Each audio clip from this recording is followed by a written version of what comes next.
The north window didn't just break. It disintegrated. 1 second, Caleb was yelling at me about the kindling. The next, a massive oak limb crashed through the frame, bringing the blizzard inside like a bomb going off. Glass sprayed like shrapnel. The wind howled, a physical blow knocking the breath out of me. Snow coated the floor instantly. The temperature plunged 20 degrees in a heartbeat. Caleb staggered back, shielding his face. But he was too slow. A jagged shard caught his forearm. Blood, dark and alarming in the flashlight beam, sprayed against the fresh snow on the linoleum. He swore, clutching his arm, his face going pale. The unflappable ranch foreman looked stunned. He stared at the blood pouring between his fingers like a math problem he couldn't solve. 10 minutes ago, the generator had died, leaving us in silence. Now, the house was screaming. I didn't hesitate. The tourist he despised disappeared. I crossed the room in 2 strides. "Sit down," I ordered. My voice wasn't the tentative murmur he was used to. It was a command. Hard, flat, loud enough to cut through the screaming wind. He looked at me, confused, resisting the shift in hierarchy.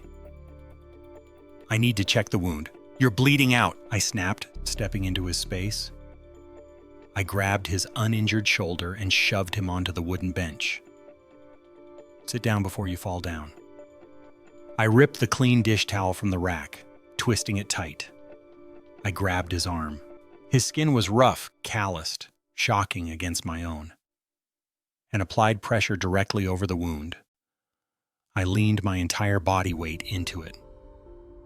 Staring him dead in the eyes, I could feel the frantic, heavy thud of his pulse beneath my palms. A violent rhythm trying to escape. "Hold this," I said. "Don't let up." He stared back at me. The disdain that had defined our interactions for 3 weeks was gone, replaced by a flickering confusion. He was looking at me, really looking at me for the first time. He saw the steadiness in my hands. He saw the blood on my shirt that I didn't care about. He saw the way I was checking his pupil response while keeping pressure on the artery. "We need to seal that window," I said, my voice flat and calm. "But first, I need to make sure you don't die in my kitchen." No time for talking. The wind stripped the heat from the house with terrifying speed, turning the kitchen into an icebox. I shouted over the gale, "Mudroom, plywood." Caleb didn't argue, didn't try to take over. He just nodded, face gray with pain, and moved. We wrestled the plywood sheet through the door. The wind caught the board like a sail, slamming it back against us. Snow stung my face like sand, blinding and sharp. "On 3, Caleb roared. His voice strained. 1, 2, 3, we moved together. No room for avoidance now. I threw my weight against the plywood, pinning it over the broken window frame. He fumbled for the drill with his good hand, his movements jerky. My cheek pressed against the rough wood.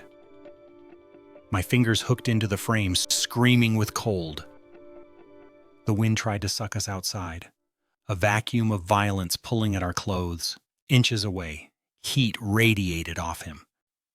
He was sweating despite the freezing air. I could smell him. Wood smoke, blood, and the sharp tang of adrenaline. Veins in his neck stood out as he fought to stabilize the drill. He stripped a screw. Metal screeched against metal. He swore loud and sharp, but didn't stop. He reset the drill, bit his lip white, and drove the steel home. Watching him fight through the agony of his sliced arm changed the picture. The aggression I hated was suddenly the only thing keeping the roof over our heads. His stubbornness wasn't vanity. It was grit. "Last one," he gasped. He leaned his weight into it, driving the final screw home. The drill clattered to the floor. The plywood held. The gale reduced instantly to a muffled thrum. My ears rang. Caleb slumped against the counter, clutching his arm, chest heaving. We stood there for a long moment, just breathing white clouds into the freezing air. The quiet felt heavy, different than before. The dynamic had snapped. I wasn't the interloper anymore. I was the guy keeping him upright. "Den," I said, my teeth starting to chatter as the cold finally registered. "Stove is lit. We need to clean that wound." He didn't argue. He just pushed off the counter, his eyes dark and unreadable, and followed me into the dark. We retreated. The den was small. The cast iron stove throwing out a steady, aggressive heat that felt like a physical weight after the kitchen's bite. I shoved the door shut, jamming a towel against the draft at the threshold. The wind was still roaring. But here, it was muffled. A distant threat rather than an immediate executioner. Caleb sank onto the leather couch. He looked bad. Gray skin, jaw tight, blood soaking the makeshift tourniquet I'd applied. The crimson stain was spreading, stark against his pale shirt. He didn't complain. He just pulled a bottle of cheap whiskey from the side table and 2 tumblers. Not hospitality, anesthetic. He poured with a steady hand, despite the red seeping through the gauze, and shoved a glass toward me. "Drink," he said. "Then help me with this." I reached for the glass. That's when the crash hit. My hand shook so violently I couldn't grip the rim, liquid sloshing over the side. I tried to steady it, humiliated, but the tremors were systemic.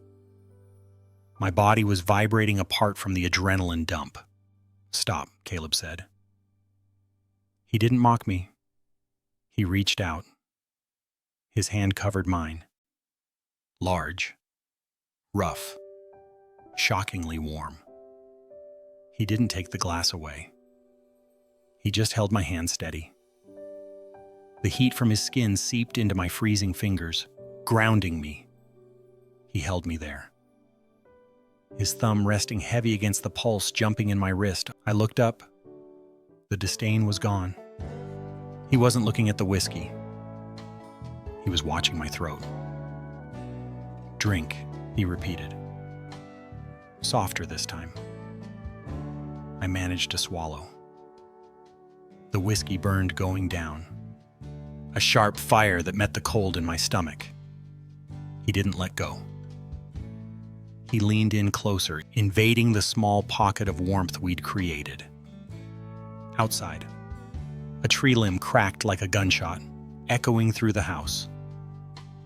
The fire sputtered. "We're losing heat," he muttered, eyes tracking the flames. He tried to shift, to reach for the woodpile, but winced, his bad arm seizing up. "Sit still," I snapped, finding my voice again. I tossed 2 logs into the iron belly of the stove. "You tear those stitches, and I'm not sewing you back up." I sat back down. The distance between us had vanished. I hesitated, then pressed my shoulder against his uninjured side. It wasn't romance. It was survival. We needed to share the warmth. "You're still shaking," he noted. Adrenaline. "Pass me the bottle." I handed it over. He took a swig, his eyes dark, reflecting the firelight. "You handled the window well. For a city boy." "I'm not a tourist, Caleb." "No," he admitted, his voice rough. He stared at my hands, stained with soot and his blood. You're not. The house groaned under the storm. The air between us felt thick with unsaid things. Is that why you hated me? I asked, the question slipping out before I could check it. Because I didn't fit your box? He turned to me then. The movement was slow. I didn't hate you. His eyes tracked the movement of my breathing. I hated that I couldn't walk into a room without looking for you. I hated how much I wanted you. The words landed like a physical blow. The wind shrieked outside, rattling the stovepipe, but the danger inside felt sharper. I didn't pull away. The cold was seeping through the floorboards, biting at my ankles. I leaned into him, chasing the only heat source in the room. He stiffened for a second, fighting it, then exhaled a long, ragged sound. His good arm came around, pulling me flush against his side. Caleb. His hand came up, rough calluses grazing my jawline, tilting my face up. His thumb brushed my lower lip. He leaned down, his forehead resting against mine. We were breathing the same air. The scent of him, whiskey and sweat, filled my lungs. You have no idea, he whispered, his lips inches from mine. How hard it is to keep my hands off you. The fire popped. The draft from the hallway curled around us, freezing. But where our skin touched, it burned. The fire didn't last. The iron stove ticked as it cooled, a metronome counting down the return of the freeze. The draft hunting along the floorboards found us, biting through the socks I'd doubled up. We hadn't moved since his confession, frozen in that near collision of mouths, but the dropping temperature forced the issue. Survival has a way of stripping away dignity. It reduces everything to the basics: warmth, shelter, pulse. We can't stay awake all night, Caleb said. His voice was rough, vibrating against my shoulder. And if we sleep apart, we freeze. It wasn't a proposition. It was a necessity. The leather couch was narrow, designed for sitting, not for two people to lie down. I hesitated, staring at the dying embers, letting the reality of the situation settle in. Then I turned my back to him, pulling the scratchy wool blanket up to my chin. He settled behind me. The contact was immediate and overwhelming. His uninjured arm draped over my waist, pulling me back until there was no space left. The couch groaned under our combined weight, a sound of protest that was quickly swallowed by the gale outside. It should have been awkward. It should have been terrifying. I had spent weeks building a fortress of dislike around myself, brick by brick, to keep this man out. But in the dark, with the wind trying to dismantle the roof, the fortress crumbled. The freeze pressed down on the house, trying to crush the small pocket of warmth we had created. But his body was a furnace. The heat radiated through his flannel shirt, soaking into my spine, thawing places I hadn't realized were numb. The space between us wasn't empty anymore. It was full of things we were too exhausted to say. "Tell me if I'm hurting you," he muttered against my hair. "You're not." He didn't move his hand. It rested flat against my stomach, heavy and grounding. I could feel the slow, steady thrum of his heart against my back. It was a rhythmic counterpoint to the chaotic shrieking of the wind outside. I lay there, eyes open in the dark, dissecting the shift. The hatred hadn't just evaporated. It had inverted. The tension that used to make me leave rooms was now the only thing tethering me to the earth. I listened to his breathing even out, shifting into sleep. I realized then that the danger wasn't the storm. The danger was how natural this felt. How easy it would be to forget that when the snow melted, we were supposed to be enemies. The lines I had drawn in the sand were buried under 4 feet of snow. I closed my eyes, letting the heat win. Dawn didn't break. It bruised the sky with a pale gray light. I woke up cold. The space behind me was empty. The blanket was tucked tight around me, a silent gesture of care I hadn't asked for. I sat up, joints stiff, breath misting in the air. The house was silent. The wind had finally died. I found him in the kitchen. The plywood held. He was leaning against the counter, staring at the coffee pot like it held the secrets of the universe. His bandage was dark with dried blood, but he was moving. He turned when he heard me. The look on his face wasn't soft, but it wasn't guarded either. It was the look of a man assessing a new reality. "Coffee's weak," he said, pushing a mug toward me. "Rationing." I walked to the window. Outside, the world was just white. Violent, isolating white. Snow was piled halfway up the glass. A wall of white pressing against the house. The rich smell of coffee masked the scent of stale fear and wet wool. The road wasn't just impassable. It didn't exist. "We're stuck," I said. "Yeah." He watched me take a sip. His eyes dark. "For days." The door clicked shut behind him. There was no going back now. If you want to see what happens next, check out part 2 where everything unravels.